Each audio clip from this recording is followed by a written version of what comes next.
എല്ലാവർക്കും സ്വഭാവം എല്ലാവരും അറിയണം. ഉളപ്പെട്ട മനുഷ്യങ്ങൾക്ക് ഞാളിപ്പെട്ട മോളല്ലേ പെൺകുട്ടിയിലേക്ക് എന്താ മൃഗത്തിന്റെ സ്വഭാവമാണല്ലേ മൃഗത്തിന്റെ സ്വഭാവം.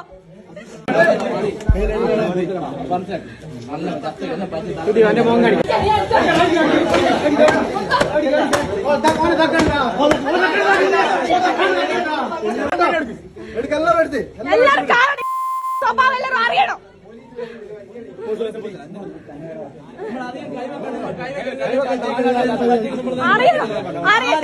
ഉളപ്പെട്ട മനുഷ്യങ്ങൾക്ക് ഞാളിപ്പെട്ട മോളല്ലേ പെൺകുട്ടിയിലേക്ക് എന്താ മൃഗത്തിന്റെ സ്വഭാവമാണല്ലേ മൃഗത്തിന്റെ സ്വഭാവം.